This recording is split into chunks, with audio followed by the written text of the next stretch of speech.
If you want to learn more about effective management, head over to mattsingers.com and sign up for my free management training. Welcome to the Mad Singers Management Podcast from madsingers.com, where entrepreneurs and business managers learn and share. If you like the show, don't forget to leave a review. Hello, and welcome back to the Mad Singers Management Podcast. Today, I'm joined by Alexandria Scobee. Welcome. Thank you for having me. I appreciate it. So, very interested in this conversation. So, you love generally human-centered leadership. But before we get into all the good stuff, why don't you tell us a little bit about where you come from and how you ended up in the place you are right now? Yeah, I actually kind of have a unique story about how I ended up in leadership, but also how I ended up in tech leadership and my cultivation of my theory of leadership in general. So I actually started out adulting as a counselor. So I spent a lot of time in the mental health space, mostly in addictions. I got a little bit burnt out, mostly because of the bureaucracy and just all of the things that happened there. So I took a break and fell face first into tech. So I moved into tech leadership pretty much immediately after leaving counseling and found that a lot of the tactics that I learned, like being in counseling and as a psychologist and all of those pieces, weren't actually being used in leadership as I moved into tech. And there was just like some really toxic environments and behaviors and just like ways of being with teams that I found were really ineffective. And so I started showing up differently. I've been in leadership overall for the last 15 years, and I've had the opportunity to lead teams in mental health, restaurants, and in the tech industry. So it's been a very interesting ride. And I landed on human-centered leadership through all that because that was always the most effective way to show up for people. Cool. That sounds really fun. So in terms of tech particularly, what did you see in tech that was different? Or I guess you've only had leadership roles in in tech organizations, or have you done anything outside? So my first leadership roles were actually in the mental health community. And so like managing counselors and teams like within that space and the facilities that I was working in. And then I moved into restaurants, and that was probably the most jarring difference in how leadership was being conducted. It was very directive and authoritative and micromanaging. And then moving into the tech space, I found the same things were occurring and seeing a lot of themes of ineffective communication and lack of trust in self that created those environments of micromanaging that ended up causing way more ineffectiveness than they ever did in making people feel better about the process.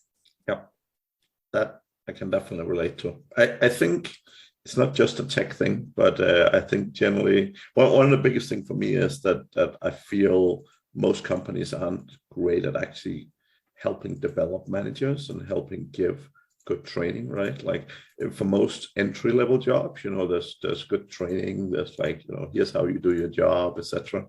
But unfortunately, for a lot of companies, there's not a lot of good management support, which I think is actually what creates a lot of those challenges that you highlight, right? So I'm interested. When you sort of started out and when you've been working throughout the tech industry, have you seen a difference in the different jobs, or do you see very much the same pattern everywhere? I think the biggest difference that I've seen, like if we're comparing the three industries first, the biggest difference I saw was an interest in change. And so that's one of the reasons why I moved into the coaching in the tech space for leaders, because there was actually a desire to learn how to be a better leader and an acknowledgement of, I don't actually have the training to do this. I really don't know what I'm doing and I want to be better at it. So that's a huge plus that I think is different. And there's buy-in from companies in actually being like, oh, well, we don't have an internal program, but let's try and get you some help. And so that was one of the bigger differences that I saw. Another difference that I saw specifically coming out of the mental health world into the tech world was not as many feelings were being talked about. And so like people not really showing up as their human selves, because there was this narration that you had to basically be a computer operating because you were dealing with computers all the time, and just a lot of like tech language being put on to humans. And I found that kind of dehumanizing and ineffective in actually getting people to engage, because it led to burnout and people overworking themselves. That makes a lot of sense. Yeah. Okay, so tell me a little bit, this human-centered leadership, like for our listeners out there that think that sounds super interesting, well, what is that all about, and how do you go about taking a human approach to things? Yeah, so the core of the human-centered leadership is taking care of your humans first. And so the people who work for you and ensuring that they are taken care of and they have what they need to get their jobs done effectively, that roadblocks are removed for them, that they have the resources that they need to properly do the jobs, and or the jobs are adjusted to the resources that are available, so that they actually have a space to thrive versus just trying to survive all the time and just being in this like ratched up like fear environment all the time, because that will work for a very short amount of time to get certain production goals done. But in the long term, like you're just going to end up with disgruntled, really burnt out employees who end up leaving and or just not producing because they don't have the energy to anymore. And so if you actually invest in the human on the front end, they take care of everything else. So you create a garden in which people can flourish in, and then they produce the food for you. That makes sense. That was a very simple explanation. I like that. So when you're doing that, like, how have you found that to work within tech? Like, what particular things have worked well with that approach, you feel? Yeah, so the biggest thing that I work with a lot of people on is like how they're actually showing up in communication. And so the other thing that I'm a huge proponent of is communicating in a language of needs. And so really, when you approach anything, right, you start to have conflict in a meeting, and it can easily go off the rails when you have a conflict in the meeting, right? And so the conflict can blow up into this huge thing with a lot of hurt feelings and just disruption. Whereas if you show up with a language of needs, you can have that conflict, but it can be an effective conflict. And so the language of needs comes in with, hey, I'm feeling a lot of aggression in this moment, and I have a need for this to be a little bit calmer of a conversation. Can we come back to this later? Or can we adjust over to this piece here? And so you provide the feeling that you're having, calling out the elephant in the room, so it allows other people to feel safe to have their own feelings as well. It almost releases this release valve of just like tension and pressure. Then a need is stated. And so that allows people to be like, oh, okay, you need a thing, which allows them to not feel attacked. And then you ask for something to actually happen that allows people to meet that need without being attacked or feeling defensive, and they can just be in the space with you. So it's a really good way to de-escalate situations. And it's also just a really effective way to communicate even when things are calm, because it allows you to stay in a space of this is how I'm showing up and being direct, and gives people the freedom around you to do the same. Interesting. Yeah, so obviously it's very different what people need, because the people have different personalities and so on. So some people extremely comfortable with conflict, and some people it can be very difficult, right? So how does that work then in terms of getting the team to really engage and so on? What do you typically see happens with a team when you have that sort of approach? So initially there's pushback, and there's like, this is weird. You're being weird. Why are you being weird?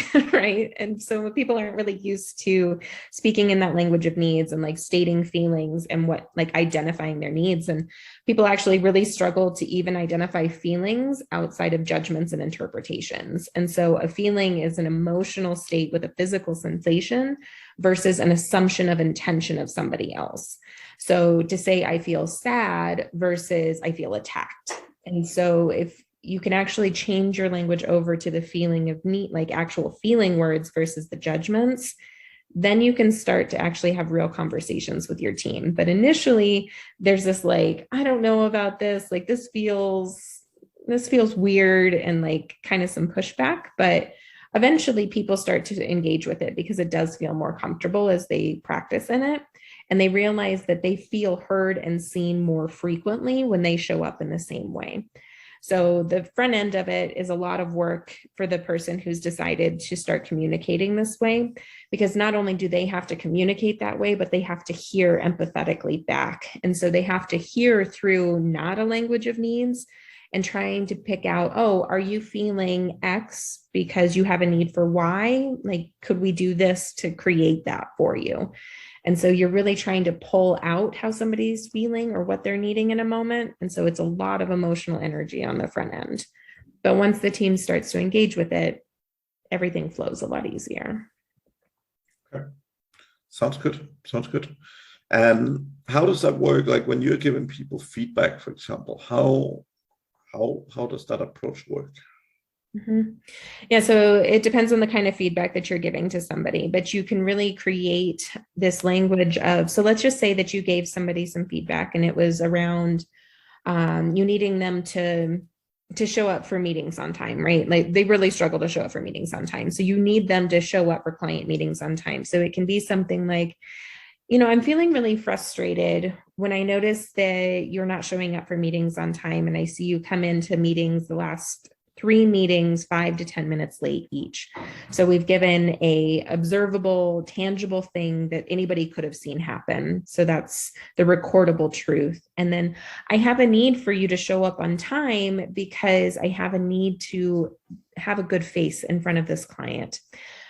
Can you work on showing up on time for me? And then you get a bid from them. Like you make an ask of them, like, can you help me out here? Which really puts them in a place of giving and an opportunity to give, which most humans take the opportunity to do so. I like that a lot. That's very similar to how I generally recommend people to give feedback, right? So typically what I say is you need to share an observation, right? And you have to share it from your point of view though, and understand that well, the way I say it is you can always be wrong. So just because you have an observation doesn't necessarily mean it's right. It just means that's how you observe it, right? But typically I say that you give a piece of feedback, typically asking people if you can give them a piece of feedback first, if they're ready for it. And then say, when you do X, here's what happens. So, when you show up late for meetings, what happens is, the client gets unhappy and they get frustrated that they're sitting waiting.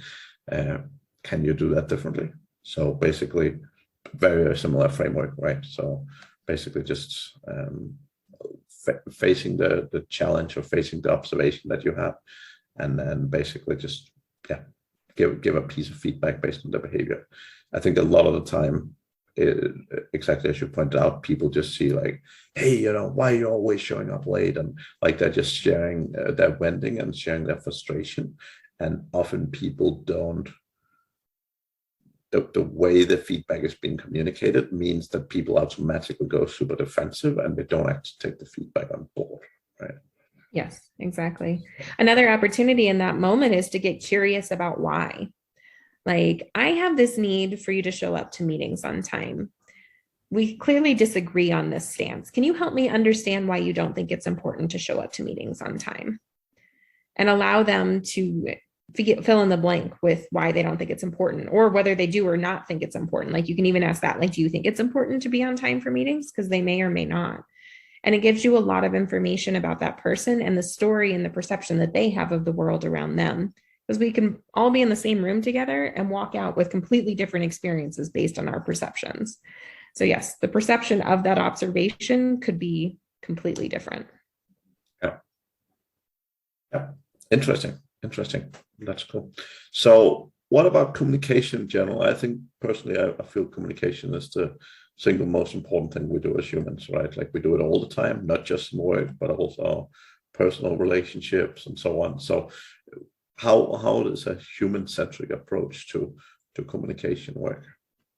Yeah, so it's all of those pieces that we just talked about. Like communication, I agree 100%. Communication is queen. Like playing chess, that queen can go everywhere on the board. Like if you're not an effective communicator, you can't really go anywhere. And so keeping it human-centered is in that language of needs, and really being in that space of curiosity and empathetic sharing, as well as empathetic listening, and putting yourself in a space of being open to hearing somebody else's perception.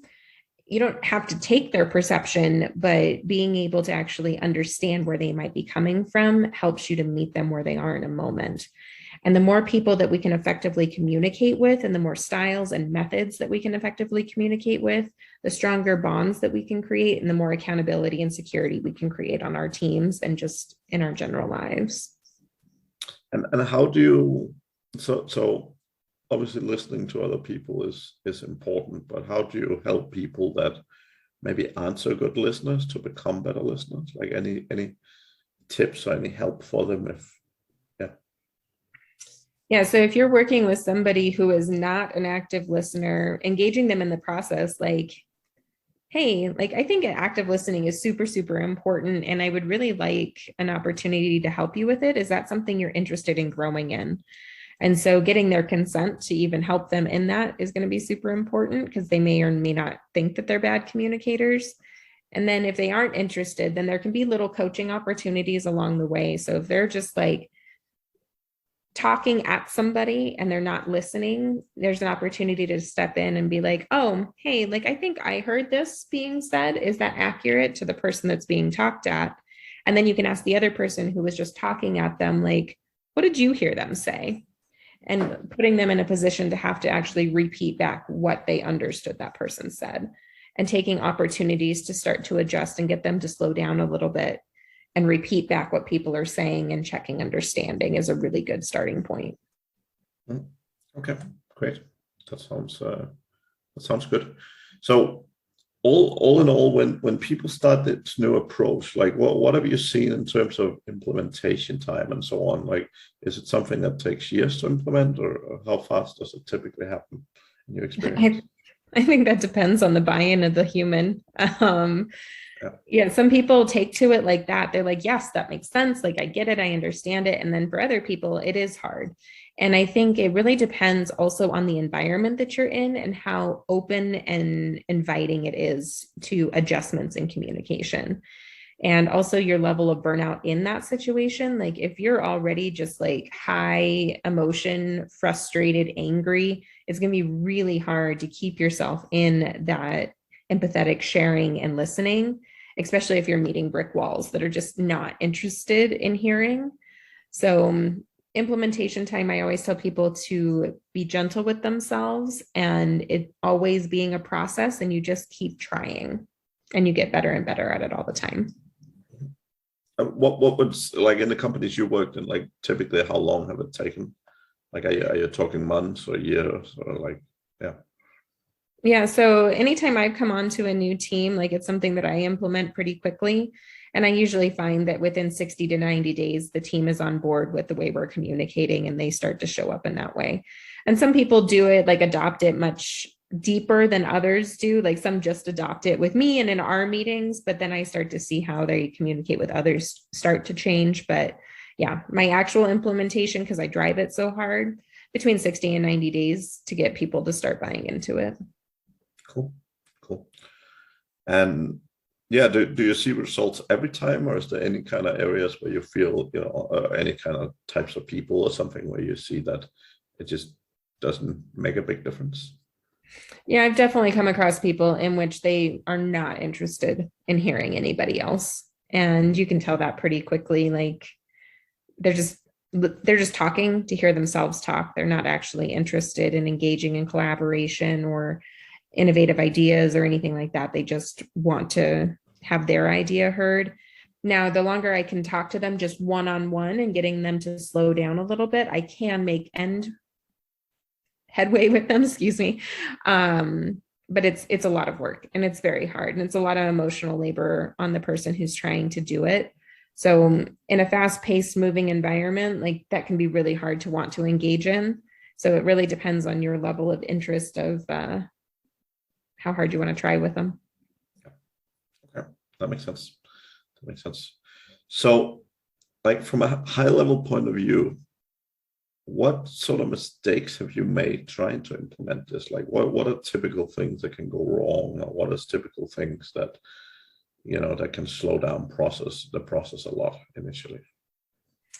Yeah, the initial process from it can be a little bit messy. That switch between really speaking about feelings and removing the judgments and interpretations. That's a big one that can be really hard and tricky to do, because we have so many commonly accepted feelings that are really judgments of another person. So attacked, belittled, dumped on, like, those are all things that we can say, like, oh, I'm feeling this, but really that's assuming an intention of the other person. And so that's going to put them on the defense, because that wasn't a feeling, that was an attack on them. and they're going to respond in kind. So really catching and making sure that you're speaking in feelings versus those intention or judgment calls of what you think they're doing or perceiving what they're doing. Another thing I notice is not asking enough questions, like staying in a space of curiosity with people, especially if they don't hear you the first time. So you couldn't have said the statement perfectly. I felt, I observed, I need, can you do? Like you could have done it absolutely perfectly. And that person still had a story start in their head that they're still offended by the thing that you said, because they've got this thing that triggered this thing that like, oh, I'm never enough, or I'm not heard, or I'm not respected. And so you're dealing with years and years of stories coming at you from their perspective. And so in that moment, if you're new to it, you can be like, oh, that didn't work, I didn't do it right. But in that moment, it's really, oh, are you feeling frustrated because you have a need for this? And just like being in that space of curiosity with them to ensure that they feel heard and can calm down and meet you in the same space of feelings and needs. Interesting. Yeah, I mean, I totally agree on the communication piece, right? So typically, for me, communication is always what the listener does. So that means that, you know, it's not about what you say, it's about what the other person is hearing. And sometimes that is not the same thing, right? Yeah. So in many situations, that can be sometimes two totally opposite things. But I think actually, so for me, I spend a lot of time optimizing for happiness, and that might sound silly, but one of the core things that I've always found is that assuming the most positive intent I can find on what other people do and say and how they behave is probably the one thing that makes me the happiest, because it's so easy to find ways to twist words that people say into a negative intent. But if you actually train yourself to think like, you know, maybe this person didn't do this to hurt me. Maybe they did it for a totally opposite reason. And what ended up happening, like the outcome of it ended up hurting me, but that was not at all the intention, right? So I've always found that trying to assume the most positive intent I can do. Sometimes people call me naive, but at least from a happiness perspective, it works very well. And reality is most of the time people are not trying to hurt each other. No. Like, as I always say, no one wakes up in the morning saying, "I want to be a bad human being." Like, yeah, it doesn't happen. I mean, at least there's not many of them would say that way. Right? Sure. So, that's fair. There's somebody somewhere, I'm sure. But yeah, that whole, like, humans just want their needs met, right? And they're going through the world with strategies that they've learned their entire lives for attempting to get those needs met. But that's filled with a lot of stories and perceptions and just things that are occurring all the time. And so their intention and their impact could be so far off from one another, but the way they showed up has been effective to reach their goal previously. So they're not even understanding that they're not reaching their goal effectively because they don't know how to be another way. And so if we can just assume that they want to show up well in the world by asking questions and getting curious and hearing them, we actually have the opportunity to see them that way because we've given them the space to show up differently. Yeah, that actually reminds me of a great book by Malcolm Gladwell called What Got You Here Won't Get You There. For that same reason, it's probably one of my top 5 favorite books. And like, I work with a manager that I was managing. I took him over from a different team, and he was someone who was being extremely, let's call it, assertive, to be polite. He was being very, very direct and sometimes to the point of screaming and shouting at people around him. And what happened was that, you know, he constantly, not constantly, but he got promoted multiple times. And he always put it down to the fact that he was basically being an asshole. And that was why he was getting promoted. He never had the ability to see that he was getting promoted despite that, not because of that. And eventually, like, his career totally crashed and burned. But that was that was a very interesting learning experience for me in terms of seeing like how people can really will themselves into this place of thinking that the bad behaviors they have and the bad behaviors they engage in are actually a good thing. And it's very interesting how we just look at ourselves as people, right?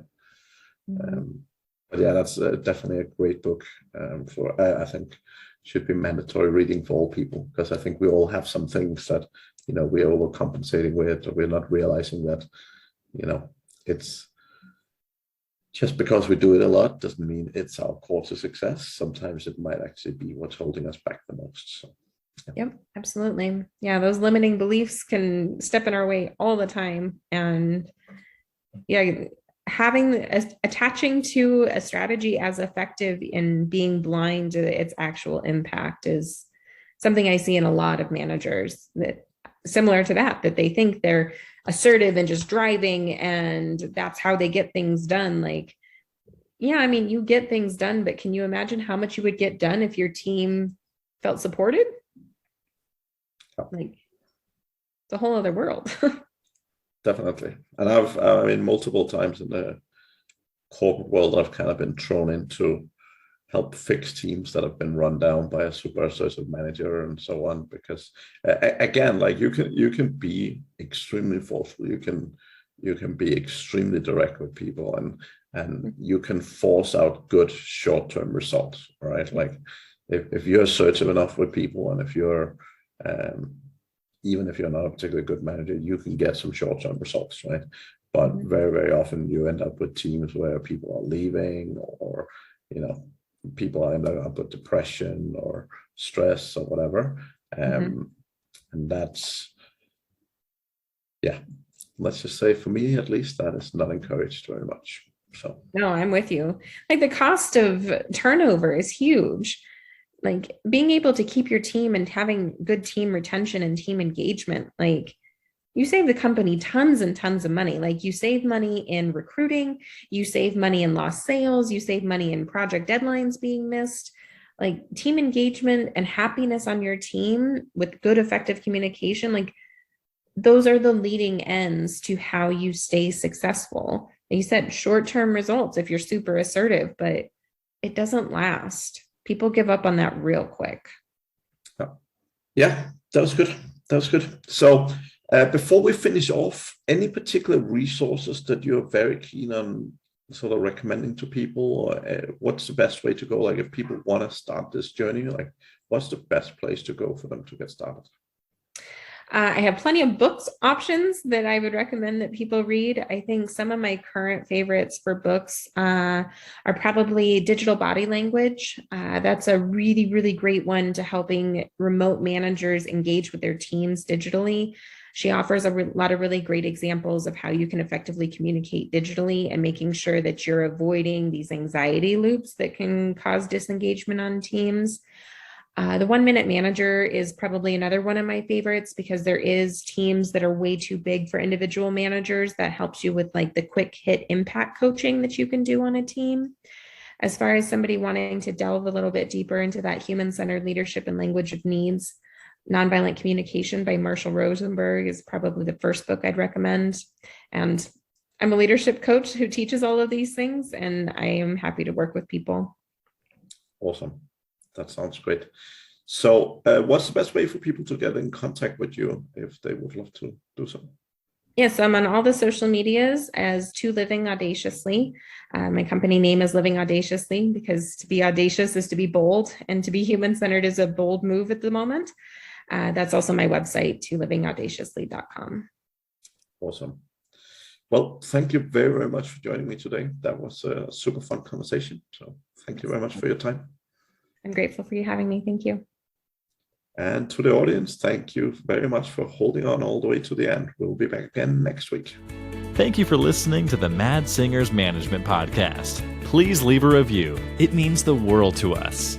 You can also learn more about management at madsingers.com.